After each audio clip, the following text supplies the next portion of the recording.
भ्रष्टाचार में लिप्त सरकार ने धार्मिक स्थलों को भी नहीं छोड़ा बापू। भले ही मध्य प्रदेश की भाजपा सरकार भ्रष्टाचार मुक्त करने के बड़े बड़े दावे करती हो, लेकिन जमीनी स्तर पर ऐसा देखने को नहीं मिल रहा है। ये बात गुरुवार को नलखेड़ा में तीर्थ यात्री सेवा सदन के सामने होटल में एक प्रेस वार्ता के दौरान कांग्रेस के वरिष्ठ नेता भैरों सिंह परिहार द्वारा कही गई। उन्होंने पत्रकारों से चर्चा में कहा कि मध्य प्रदेश की भाजपा सरकार आस्था के केंद्रों को भी भ्रष्टाचार से मुक्त नहीं कर पा रही है, तो आम जनता को यहां कैसे मुक्त कर सकती हैं। विश्व प्रसिद्ध मां बगलामुखी में आने वाले तीर्थ यात्रियों के लिए तीर्थ यात्री सेवा सदन का लोकार्पण भी नहीं हुआ और उसके पहले ही जिम्मेदारों की लापरवाही एवं भ्रष्टाचारियों की मिली भगत से उन पर चिपकाए गए लाल पत्थर टपाटप गिर पड़े। परिहार ने कहा कि जितना 17 सालों में भ्रष्टाचार नहीं हुआ, इतना एक साल में सबसे ज्यादा 50% कमीशनखोरी की सरकार बन गई है। कोई सा भी काम हो 50% का कमीशन देना ही पड़ेगा, ऐसी हालत मध्य प्रदेश की हो गई है। आज चारों तरफ जनता त्राही त्राही कर उठी है। उन्होंने पत्रकार वार्ता में आगे कहा, आने वाले विधानसभा चुनाव में मध्य प्रदेश को भाजपा मुक्त कर देगी। उन्होंने आगे कहा, इसके लिए आस्था के इन केंद्रों को भ्रष्टाचार से मुक्ति दिलवाने अति आवश्यक हो गया है। जो भी जिस स्तर पर इस प्रकार का भ्रष्टाचार का गुणवत्ता विहीन निर्माण कार्य कर रहा है, उनके खिलाफ वैधानिक कार्यवाही करना आवश्यक है। अन्यथा सरकारें निर्माण कार्य करती रहेगी और गठिया निर्माण धराशाही होते रहेंगे, फिर लीपापोती के कार्य होते रहेंगे। इन पर लगाम लगाना बहुत जरूरी हो गया है। उन्होंने आगे कहा कि लखुंदर नदी के एवं बगलामुखी मंदिर के आसपास की जगह पर अतिक्रमण की भरमार पड़ी हुई है, उससे कोई हटाने को राजी ही नहीं हो रहा है। सड़कों पर आवारा गाय घूम रही है। अनेक ग्राम पंचायतों में गौशाला बनकर तैयार हो गई है, फिर भी सड़कों पर गाय फिर भी भटक रही है। भ्रष्टाचार में लिप्त सरकार ने क्या है पूरा मामला? सबसे पहले तो माँ बगलामुखी के मंदिर में जिस प्रकार यात्री निवास का निर्माण हुआ वो इतना घटिया हुआ कि उसका जब एक भी यात्री निवास चालू नहीं हो उसके पहले पत्थर गिरने लगे। उसके फोटो भी है मेरे पास, अगर आप भी जाकर देख सकते हैं। अगर कोई यात्री वहाँ आता है और निकलने में अगर पत्थर गिर गया तो हादसा भी हो सकता है।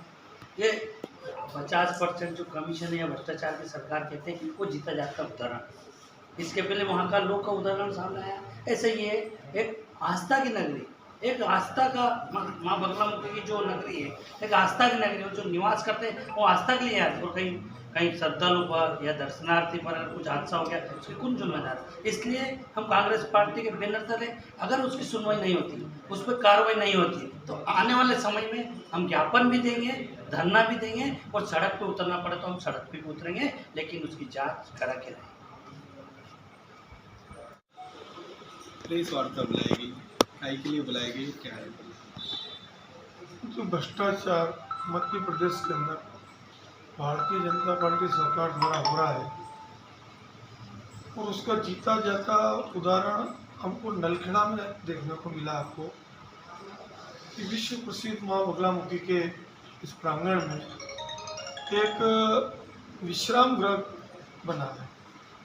उसका उद्घाटन भी माननीय मंत्री महोदय करके गए और आज तक कोई भी यात्री उसके अंदर ठहरने लायक भी वो नहीं बना।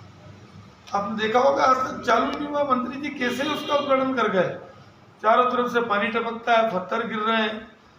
आज आम जनता जिस तरीके से नलखेड़ा में हमने खुद ने स्वयं ने आपने भी पत्रकार बंधुओं ने जाके देखा है, इतना बड़ा भ्रष्टाचार। और फिर अपने आप को बहुत बड़े संत माननीय मुख्यमंत्री जी कहते हैं और मां बगलामुखी के प्रांगण में इस तरीके का भ्रष्टाचार, उसकी जांच होना चाहिए। आगे सरकार को जांच करना चाहिए।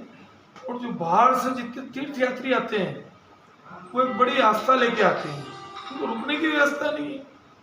रोज आए दिन मंत्री आते हैं, इन्हीं की सरकार के मंत्री आते हैं, होटलें ढूंढते हैं। तो तुमने विश्राम गृह काय के लिए बनाया? करोड़ों रुपए खर्चा करके किस लिए बनाया? इसी मुद्दे पे आज माननीय अध्यक्ष जी ने प्रेस वार्ता बुलाई थी। इनके नेतृत्व में हम सभी